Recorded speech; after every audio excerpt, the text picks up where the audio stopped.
करने के लिए 3 महीने का समय दिया गया था। इन्हें लागू करने की डेडलाइन 25 मई को रात 12 बजे तक थी। ये डेडलाइन खत्म हो चुकी है, लेकिन सोशल मीडिया प्लेटफॉर्म्स ने अभी तक नए नियमों को लागू नहीं किया है, बल्कि व्हाट्सएप तो इसके खिलाफ दिल्ली हाईकोर्ट पहुंच गया। इसकी वजह आपको बताएंगे। पहले आप ये जान लीजिए कि सरकारी गाइडलाइंस में ऐसा क्या है कि सोशल मीडिया कंपनियां उनका पालन करने में हिचकिचा रही हैं। गाइडलाइंस में मुख्य रूप से 4 शर्तें हैं।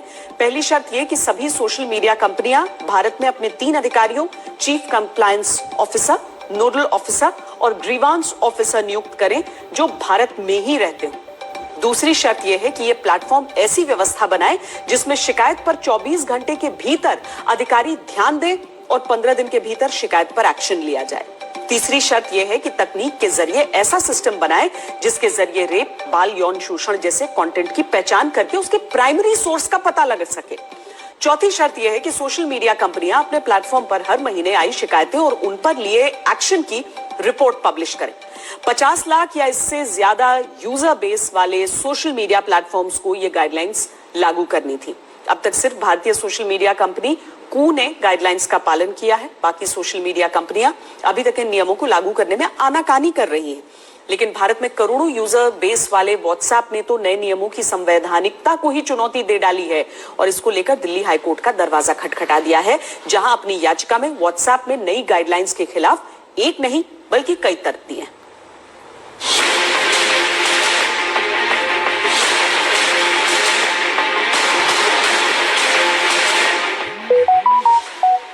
सोशल मीडिया गाइडलाइंस को लेकर भारत सरकार और व्हाट्सएप के बीच सोशल सियापा बढ़ गया है, क्योंकि डेडलाइन खत्म होने के बाद व्हाट्सएप ने दिल्ली हाईकोर्ट को बता दिया है कि वो क्यों नई गाइडलाइंस लागू नहीं कर सकती। दिल्ली हाईकोर्ट में भारत सरकार के खिलाफ शिकायत में व्हाट्सएप ने तर्क दिए हैं कि नए नियम भारत के संविधान में निजता के अधिकार का उल्लंघन है।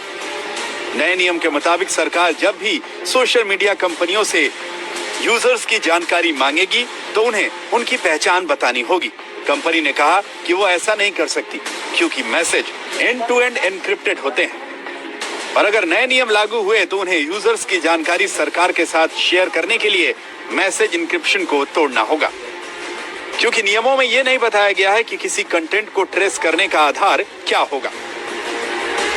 व्हाट्सएप ने इन तर्कों के साथ दिल्ली हाईकोर्ट में याचिका दायर की है, जिसमें नए आईटी नियमों को असंवैधानिक घोषित करने और इसे लागू करने से रोकने के लिए भी मांग की गई है। New rules will adversely impact the privacy and security of our communications, especially on encrypted platforms like WhatsApp and Signal. This is the first time that such a provision, a traceability provision, is introduced in the law in any country across the world.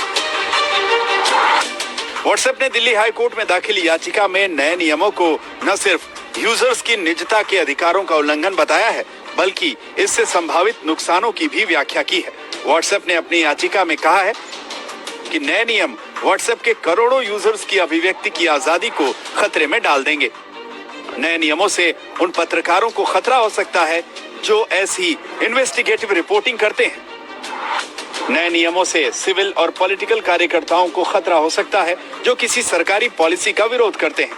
नए नियमों से नागरिकों को trace होने और उन पर action होने का डर सताएगा, जिससे वो बिना डरे अपनी बात नहीं कह पाएंगे। नए नियम से सरकार को बिना किसी रोक टोक के किसी की निगरानी करने की छूट मिल सकती है। व्हाट्सएप ने अपनी याचिका में बार बार इस बात पर जोर दिया है कि नए नियमों से किसी भी सोशल मीडिया यूजर की जानकारी गुप्त नहीं रह सकेगी। व्हाट्सएप के तर्कों की आड़ लेकर विपक्ष ने भी सरकार की मंशा पर सवाल उठा दिए हैं। तकनीकी अगर रीढ़ की हड्डी है निजता की, तो वो एंड टू एंड एन्क्रिप्शन है। अगर आप उसमें दखल अंदाजी कर सकते हैं, किसी सरकार को, इस सरकार ने तो हद कर दी है, लेकिन आप किसी सरकार को ऐसा पावर दे देंगे तो निजता क्या रहेगी? अगर आप इन आदेशों के आधार पर यह कहेंगे कि तुम बताओ मुझे फर्स्ट ओरिजिनेटर का नाम, या मैं कहता हूं कि देश की सुरक्षा, अक्षुण्णता या विदेशी रिश्तों में आघात है, इसलिए इस आदमी को रोक दो, इसको ब्लॉक कर दो, और मेरा आदेश नहीं मानोगे तुम, तो मैं एक्ट के अंदर की सुरक्षा चक्र हटा देता हूं तुम्हारे से, तो फिर क्या रह गया निजता का? व्हाट्सएप की याचिका पर दिल्ली हाईकोर्ट कब सुनवाई करेगा, इसकी अभी कोई जानकारी नहीं है। हालांकि अब भी सरकार को ट्विटर और इंस्टाग्राम के जवाब का इंतजार है। फेसबुक ने बयान में कहा कि हमारा लक्ष्य आईटी नियमों के प्रावधानों का पालन करना है। हालांकि वो किसी मुद्दे पर स्पष्टता को लेकर लगातार सरकार के संपर्क में है। गूगल के प्रवक्ता ने कहा कि कंपनी ने प्रभावी और निष्पक्ष तरीके से अवैध सामग्री से निपटने और स्थानीय नियमों का पालन करने के लिए कदम उठाए हैं। यानी अभी भी नए नियमों को लागू करने को लेकर सोशल मीडिया कंपनियों की तरफ से स्थिति साफ नहीं है, लेकिन नए नियमों की संवैधानिकता को लेकर व्हाट्सएप ने एक बहस तो छेड़ ही दी है। And they claim that traceability violates the fundamental right to privacy. That is far from the truth.